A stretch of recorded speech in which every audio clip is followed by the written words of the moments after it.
어머니, 올해 명절엔 못 갈 것 같아요. 제가 좀 피곤해서요. 그 말을 듣는 순간 귀를 의심했습니다. 피곤해서 명절에 못 온다니요. 제가 살아오면서 그런 며느리는 본 적도 들은 적도 없습니다.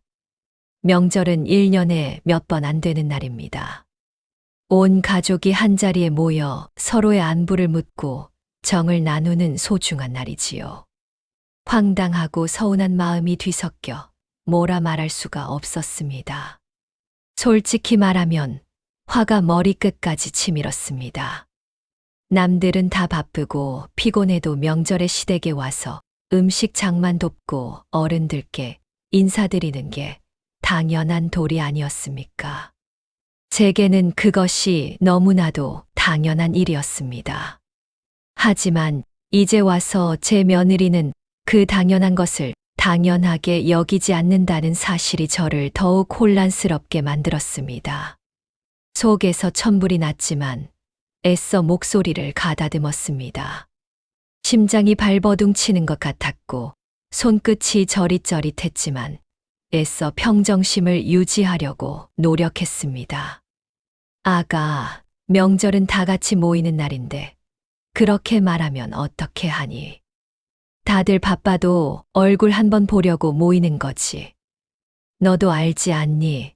명절의 의미라는 것을. 제 말에 며느리는 한숨을 쉬었습니다. 그 한숨 소리가 제 심장을 콕콕 쑤셨습니다. 서운함을 넘어 배신감마저 들었습니다. 내가 널 어떻게 생각했는데 내가 나한테 이럴 수 있니? 목구멍까지 차오르는 말을 억지로 삼켰습니다. 제가 시집 와서 겪었던 세월을 생각하면 정말이지 눈물이 앞을 가립니다. 제 시어머니는 호랑이 시어머니라는 말이 딱 어울리는 분이었지요. 새벽부터 일어나 밥 짓고 빨래하고 허리 한 번 제대로 펴지 못하고 일했습니다. 해가 뜨기도 전에 일어나 아침상을 차리고 온종일 집안일을 도맡아 했습니다. 손님이라도 오는 날이면 하루 종일 부엌에서 나오지 못했습니다. 명절이 되면 상황은 더했습니다. 밤샘 음식 장만에 허리가 끊어질 것 같았고 손가락 마디마디가 다 아려왔습니다. 10손가락에 파스를 붙이고 자도 다음 날 아침이면 다시 쑤시고 아팠습니다. 퉁퉁 부은 손으로 다시 음식 재료를 다듬고 전을 부쳐야 했습니다. 그때마다 이게 사람 사는 건가 하는 생각이 들었지만 겉으로는 내색할 수 없었습니다. 그저 묵묵히 제 자리에서 제가 할 도리를 다 했을 뿐입니다. 그게 며느리의 숙명이라고 생각했으니까요. 다른 며느리들도 다 그렇게 살았으니까 나만 힘들다고 말하는 건 배부른 소리라고 스스로를 다독였습니다. 그렇게 버티고 또 버텼습니다. 그때마다 생각했습니다. 나중에 내가 시어머니가 되면 절대 우리 며느리 고생시키지 않으리라. 내 자식처럼 아끼고 사랑해 주리라. 내가 겪었던 고통을 내 며느리에게는 물려주지 않으리라. 이런 다짐을 수없이 했습니다. 제 가슴속 깊이 새겨 넣었습니다. 그런데 이제 와서요. 제가 받은 고통을 제가 며느리에게 되갚으려는 걸까요? 아닙니다. 저는 그런 마음 단 한 번도 먹어본 적이 없습니다. 오히려 저는 요즘 시어머니 소리 듣지 않으려고 얼마나 노력했는지 모릅니다. 며느리가 부담을 느낄까봐 조심하고 또 조심했습니다. 가사 노동도 알아서 하겠다고 했고 제사도 간소화하자고 제가 먼저 말했습니다. 며느리 쉬라고 해외여행도 보내줬고요. 친정에도 자주 가라고 용돈을 챙겨주기도 했습니다. 그런데 돌아오는 건요. 이런 서운함 뿐이었습니다. 어머니, 솔직히 명절에 가는 게 너무 힘들어요. 제가 하는 일도 바쁘고요. 가도 딱히 할 일도 없는데 그냥 쉬고 싶어요. 솔직히 말하면 명절은 저에게 일의 연장선 같은 느낌이에요. 며느리의 말에 가슴이 턱 막혔습니다. 할 일이 없다니요. 그 말은 제가 그동안 며느리를 위해 노력했던 모든 것을 부정하는 것만 같았습니다. 물론 요즘 젊은 세대들은 개인의 자유와 시간을 더 중요하게 생각한다는 걸 모르는 건 아닙니다. 저도 뉴스에서 보고 주변 이야기 들으며 세상이 변했구나 하고 인정하려고 노력했습니다. 그래, 시대가 변했으니 우리도 변해야지 하고 스스로에게 끊임없이 되뇌었습니다. 하지만 그래도 이건 너무한 거 아닌가요? 명절이 단순히 휴가처럼 느껴지는 걸까요? 가족이 모여 정을 나누는 소중한 시간이 아닌 그저 쉬는 날 정도로만 생각하는 것 같아 마음이 아팠습니다. 제가 너무 많은 걸 바라는 건가요? 아니면 제가 구시대적인 생각에 갇혀 있는 걸까요? 이 질문이 제 머릿속을 떠나지 않았습니다. 제 마음을 남편한테 하소연했더니 남편은 요즘 젊은 애들 다 그래. 그냥 이해해줘. 당신도 좀 변해야지. 언제까지 옛날 생각만 하고 살 거야? 하며 대수롭지 않게 넘기었습니다. 남편마저 제 편을 들어주지 않으니 세상에 혼자 남겨진 것 같은 소외감이 들었습니다. 왠지 모르게 눈물이 핑 돌았습니다. 제 인생에서 가장 든든한 버팀목이라고 생각했던 남편마저 저를 이해해주지 못한다는 사실에 저는 깊은 좌절감을 느꼈습니다. 며느리에게 한마디 했다가 집안이 뒤집어진 건 다음 날이었습니다. 아들이 전화를 걸어왔습니다. 목소리에는 불만이 가득했습니다. 엄마, 도대체 아내한테 무슨 말을 했길래 그래요? 아내가 너무 속상해하고 있잖아요. 엄마 때문에 집안 분위기가 완전히 망가졌어요. 아내가 얼마나 힘들어하는지 알기나 해요. 저는 제가 무슨 큰 죄라도 지은 사람처럼 아들의 추궁을 들어야 했습니다. 제가 뭘 그렇게 잘못했나요? 명절에 가족이 함께 모이는 걸 바라는 게 그렇게 이기적인 행동인가요? 제가 며느리에게 무리한 요구를 한 것일까요? 저는 그저 가족의 화목을 바랐을 뿐인데 왜 제가 이런 비난을 받아야 하는지 이해할 수 없었습니다. 그동안 며느리에게 잘해주려고 노력했던 시간들이 주마등처럼 스쳐 지나갔습니다. 혹시나 시어머니 노릇 잘못할까봐 조심하고 또 조심했는데 결국 저는 아들의 원망을 듣는 시어머니가 되어버린 겁니다. 가슴이 너무 아팠습니다. 제가 젊었을 때 시어머니께 당했던 서름들을 떠올리며 절대 그러지 않으리라 다짐했던 제가요. 결국 똑같은 입장이 되어버린 걸까요? 아들 부부는 그 후로 한동안 연락이 없었습니다. 명절은 당연히 조용히 지나갔고요. 저는 밥을 먹어도 목구멍으로 넘어가지 않았고 잠을 자도 개운하지 않았습니다. 밤마다 천장을 보며 내가 무엇을 잘못했는지, 무엇부터 잘못되었는지 되짚어 보았습니다. 내가 며느리를 너무 배려해 준 건 아닐까요? 아니면 너무 엄하게 대했나요? 온갖 생각들이 머릿속을 스쳐 지나갔습니다. 왜 나는 며느리와 제대로 소통하지 못했을까요? 왜 나는 며느리의 마음을 헤아리지 못했을까요? 하는 자책감이 저를 짓눌렀습니다. 그러다 문득 예전 일이 떠올랐습니다. 제가 시어머니께 대들었던 기억이요. 아주 사소한 일이었지만 그때 저는 제 주장을 굽히지 않았고 결국 시어머니께 서운한 말씀을 드렸던 적이 있었습니다. 아마도 시어머니는 제가 그 말을 하는 순간 지금의 저처럼 가슴이 찢어지는 듯한 고통을 느끼셨을지도 모른다는 생각이 들었습니다. 그때 시어머니의 표정은 지금의 제 표정과 똑같았을까요?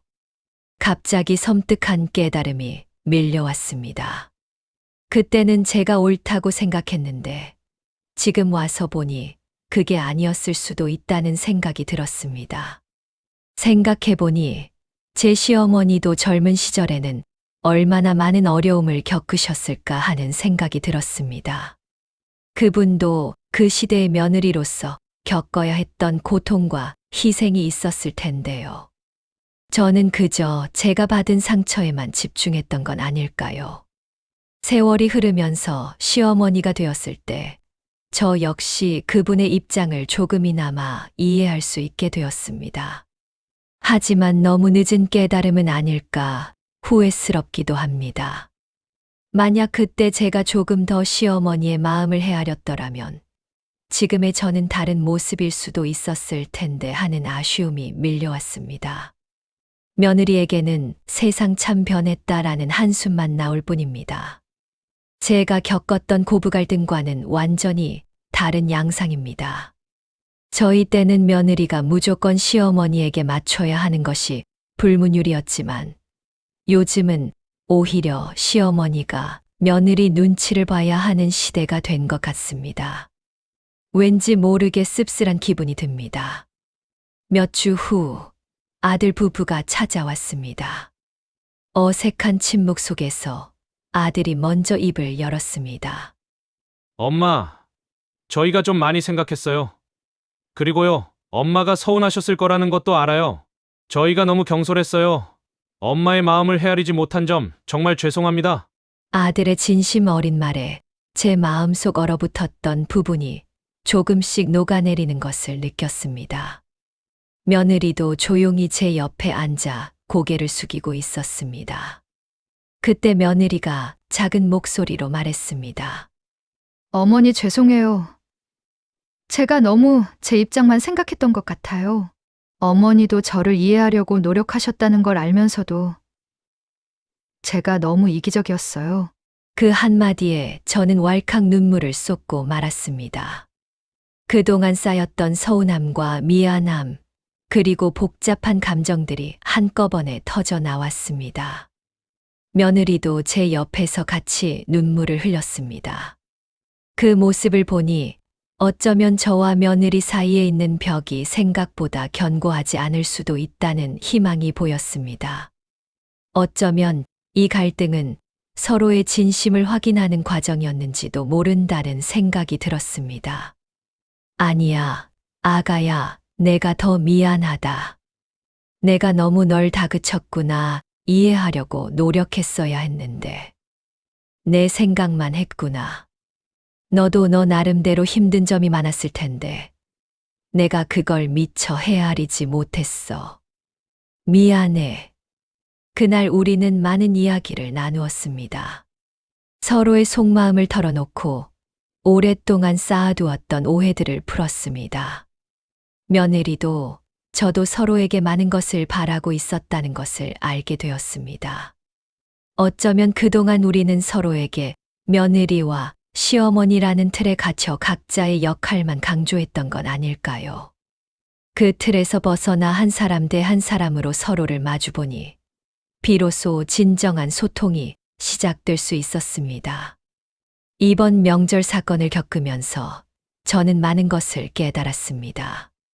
시대가 변하면서 가족의 형태도 명절의 의미도 변하고 있다는 것을요. 저희 세대가 당연하게 여겼던 명절 풍경은 더 이상 보편적인 것이 아닐 수 있다는 사실을 받아들여야 했습니다.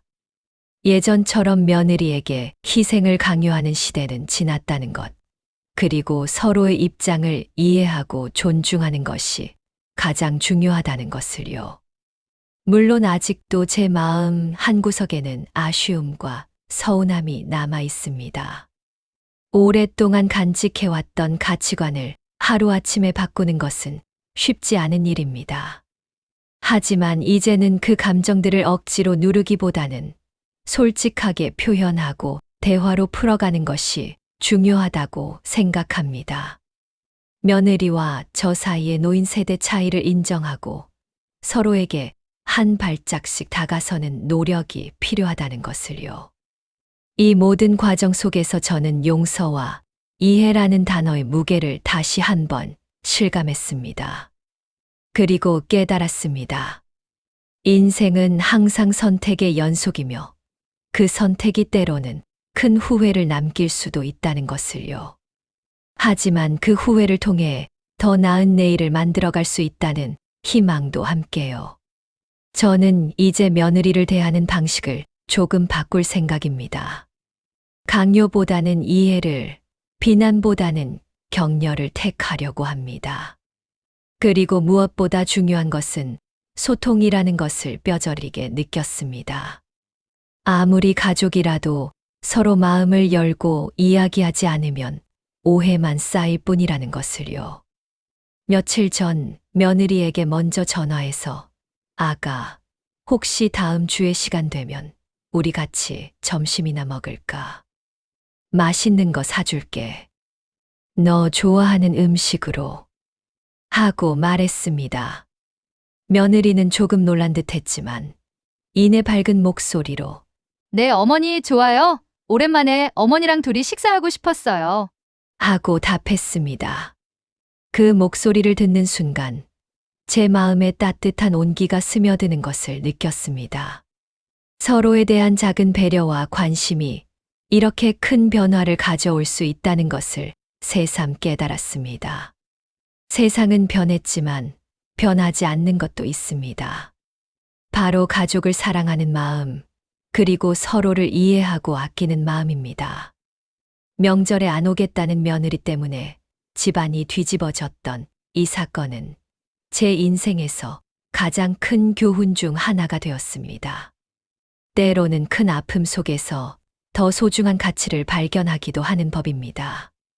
과거의 고통을 거울 삼아 현재의 갈등을 풀어낼 지혜를 얻게 된 것이지요.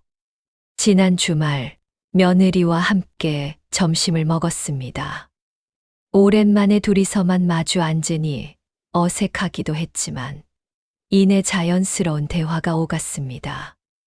며느리가 직장에서 겪는 일들을 이야기하고 저는 제 젊은 시절 이야기를 들려주었습니다. 그러다 문득 며느리가 물었습니다. 어머니는 젊었을 때 어떠셨어요? 시집살이가 정말 힘드셨을 것 같은데요. 그 질문에 저는 잠시 말문이 막혔습니다. 며느리가 제 이야기에 진심으로 관심을 가져준다는 게 놀라웠고 또 고마웠습니다. 그래, 힘들었지. 하지만 그게 당연한 줄 알았어. 모두가 그렇게 살았으니까. 지금 생각해보면 참 어리석었던 것 같아.